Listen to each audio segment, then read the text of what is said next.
প্রিয় দর্শক, আমাদের সাবেক রাষ্ট্রপতি শাহাবুদ্দিন সাহেব উনি পদত্যাগ করার পর শুরুর কয়েকদিন আমরা বেশ শুনেছি, বেশ একটা জল্পনা কল্পনাও ছিল যে কে হতে যাচ্ছেন পরবর্তী রাষ্ট্রপতি, মানে বিএনপির রাষ্ট্রপতি কে হবেন। এটা নিয়ে প্রথম 2-3 দিন বেশ জল্পনা কল্পনা হলো। স্থায়ী কমিটির কেউ হবেন নাকি বাইরের থেকে কাউকে নিয়ে আসা হবে, অথবা দেশের বাইরের থেকে কাউকে নিয়ে আসা হবে, এমন আলোচনা শুনলাম। এই সব আলোচনায় কিন্তু আছে, মানে কোনো আলোচনায় বাতিল হয়ে যায়নি। কেউ কেউ বলছিল একজন অবসরপ্রাপ্ত বিচারপতিকে আনা যেতে পারে, কেউ কেউ এটাও বলছিলেন যে অবসরপ্রাপ্ত সামরিক কর্মকর্তাকে করা যায় কিনা। আবার এমনও শুনলাম, একটা পত্রিকায় দেখলাম বেশ তারা জোর সে বললো যে এমন একটা নাকি খুব জোর গুজব আছে এবং জোর আলোচনা আছে যে ডক্টর মোহাম্মদ ইউনূসকে রাষ্ট্রপতি করা যায় কিনা। তো বোঝা গেল সবাই যার যার মতো করে একটা একটা করে ইস্যু পাবলিককে খাওয়াতে চাচ্ছে, গেলাতে চাচ্ছে যে একে বানান, ওকে বানান, তাকে বানান, এরকম আর কি। তো হতে পারে এই সমস্ত প্রবণতা, এই সমস্ত প্রচেষ্টাকে আমি একদম উড়িয়ে দিই না, কিন্তু এক্ষেত্রে একটা মোটামুটি অবশেষে আমরা দেখলাম যে গত রাতে, মানে শনিবার রাতে একটা কনক্রিট ধারণা মতো পাওয়া গেল। সেই ধারণাটা কি, বিএনপির যে স্থায়ী কমিটি আছে, স্থায়ী কমিটি হচ্ছে বিএনপির সর্বোচ্চ যে কমিটি, সেই স্থায়ী কমিটি একটা মিটিং বসেছিল এবং মিটিংয়ে তারা ঠিক করেছেন যে কাকে রাষ্ট্রপতি বানানো যায়। সেই ঠিকটা কীভাবে, তারা একটা সিদ্ধান্তে আসছেন আর কি। রাষ্ট্রপতির নাম ঠিক করেন নাই, তারা একটা সিদ্ধান্তে আসছেন যে তারা কোন প্রক্রিয়ায় রাষ্ট্রপতি মনোনয়ন করবেন। কারণ মনোনয়নের পর তবে ইলেকশনের ব্যাপার আছে, কাজে তবে যেহেতু বিএনপির নিজেরই 2/3 মেজরিটি আছে, কাজে বিএনপির পক্ষ থেকে যাকে মনোনয়ন দেওয়া হবে কোনো সন্দেহ নাই, দ্বিধা নাই যে তিনি নির্বাচিত হয়ে যাবেন। এটা আমরা আগেও দেখেছি, এটা 91 সাল থেকে আমরা এই প্রক্রিয়া দেখে আসছি। তো বিএনপির স্থায়ী কমিটি কী সিদ্ধান্ত নিল, এটা হলো সবচেয়ে ইন্টারেস্টিং, সবচেয়ে ইম্পর্ট্যান্ট এবং আমার বিবেচনায় সবচেয়ে, মানে আমি এটাকে ফানি বলবো নাকি ভয়ঙ্কর বলবো আমি জানি না, আমার জন্য সবচেয়ে আপত্তিকর একটা সিদ্ধান্ত। তারা সিদ্ধান্ত নিয়েছে, আমি বরং আপনাদের পড়ে শোনাই। দৈনিক প্রথম আলোর এই সংক্রান্ত একটা রিপোর্ট প্রকাশিত হয়েছে। সেই রিপোর্টে বলা হয়েছে স্থায়ী কমিটির বৈঠক শিরোনামটা এমন ছিল যে রাষ্ট্রপতির প্রার্থী মনোনয়নের দায়িত্ব দলীয় প্রধানকে দিল বিএনপি, এটা শিরোনাম। আর যদি আমি প্রথম লাইনটা পড়ি, প্রথম বাক্যটা আপনারা শুনুন। দীর্ঘ আলোচনার পর রাষ্ট্রপতি পদে দলীয় প্রার্থী মনোনয়নের দায়িত্ব বিএনপির চেয়ারম্যান ও প্রধানমন্ত্রী তারেক রহমানের হাতে ন্যস্ত করেছে দলের নীতি নির্ধারণী ফোরাম জাতীয় স্থায়ী কমিটি। শনিবার রাতে গুলশানে চেয়ারম্যানের কার্যালয়ে এই বৈঠক হয়। তাহলে দাঁড়ালোটা কি, দাঁড়ালো হলো সর্বোচ্চ যে নীতি নির্ধারণী ফোরাম জাতীয় স্থায়ী কমিটি, তারা মিটিং করেছেন এবং সেখানে দীর্ঘ আলোচনা হয়েছে। দীর্ঘ আলোচনা হয়ে তারা এমন সিদ্ধান্তে পৌঁছেছেন, সেই সিদ্ধান্ত হলো যে জনাব তারেক রহমান দলের যিনি চেয়ারম্যান এবং একই সঙ্গে যিনি দেশের প্রধানমন্ত্রী, তিনি ঠিক করবেন যে কাকে দলীয় প্রার্থী হিসেবে মনোনয়ন দেওয়া যায়। আমি আগে বলেছি বিএনপি যাকেই মনোনয়ন দিবেন তিনি হবেন রাষ্ট্রপতি। তাহলে রাষ্ট্রপতি কে হবেন না হবেন এই দায়িত্বটা দেওয়া হলো কাকে, একজন ব্যক্তিকে। আমরা এই জিনিস আগেও দেখেছি, এটাও তাও একটু তারা ঘুরিয়ে ফিরিয়ে খেয়েছে যে তারা একটা মিটিং করেছে, মিটিং করে একজনকে দায়িত্ব দিয়েছে। শাহাবুদ্দিন সাহেব যখন রাষ্ট্রপতি হলেন তখন কিন্তু কেউ জানতো না কী হবে, মানে তৎকালীন যিনি প্রধানমন্ত্রী আছেন উনি আবার এদের সঙ্গে মিটিং করার কোনো প্রয়োজন মনে করেন নাই। উনি একা নিজের কাছে গোপন রেখেছেন, রেখে উনি শেষ মুহূর্তে ঘোষণা করেছেন অমুক হবে রাষ্ট্রপতি।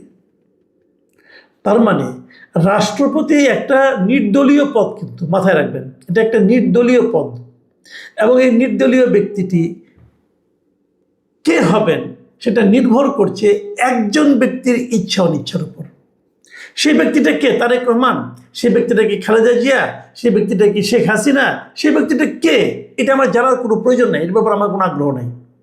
কিন্তু বিষয়টা হলো একজন ব্যক্তি, তিনি হয়তো সবচেয়ে ভালো সিদ্ধান্তটা নেবেন, কিন্তু একজন ব্যক্তি।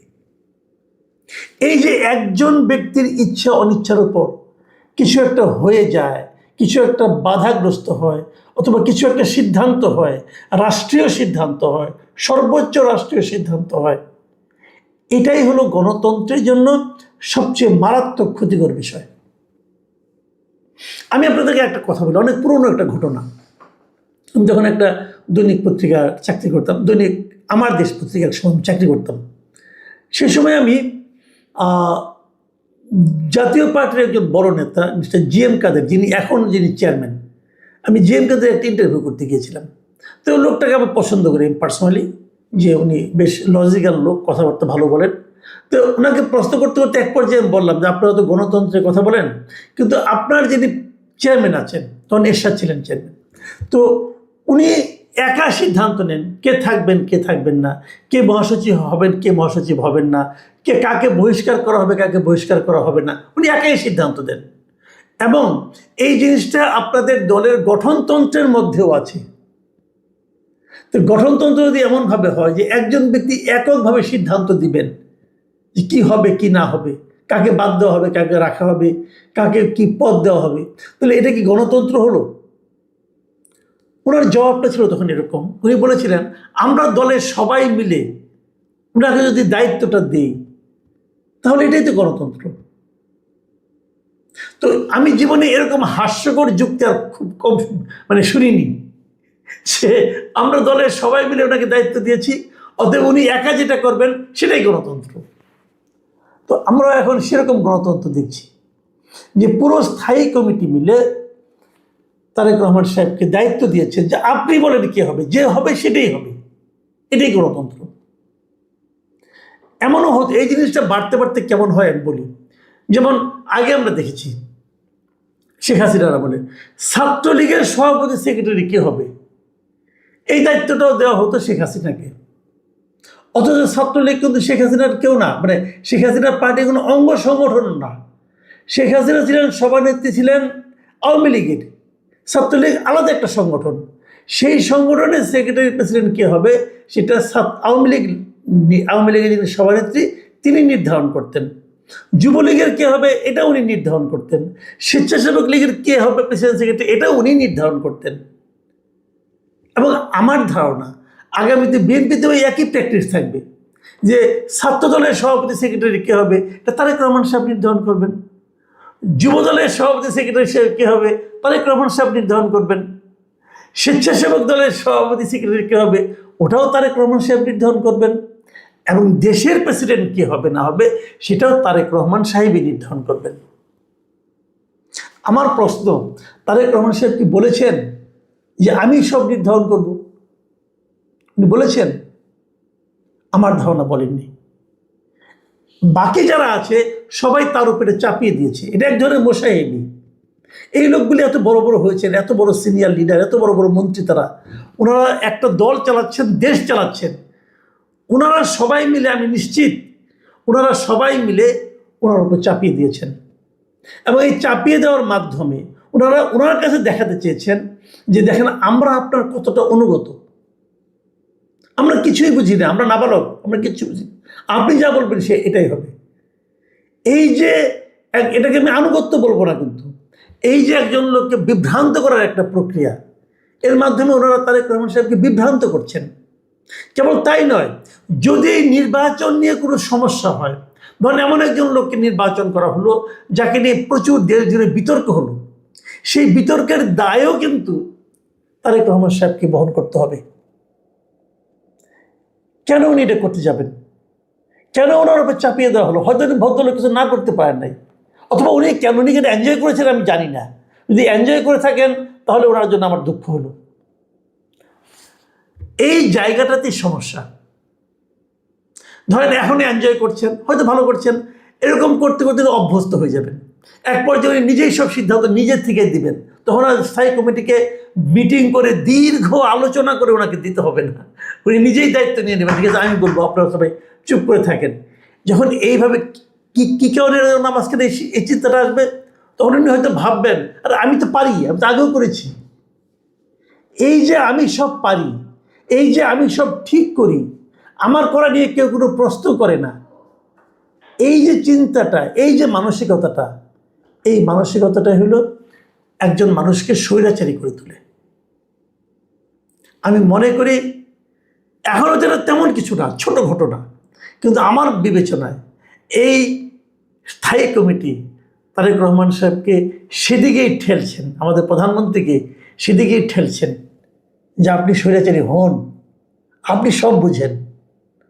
ভাই, মানুষ তো আমরা সবাই, এবং এর মাধ্যমে ওনাকে তারা বিপদেও ফেলছেন। এই সমস্ত সমালোচনা আপনি গ্রহণ করেন, আমরা কিছু জানি না। এবং যখন যে লোকটা হবে, এবং এখানে আরেকটা লোভও কাজ করতে পারে বলে আমার ধারণা।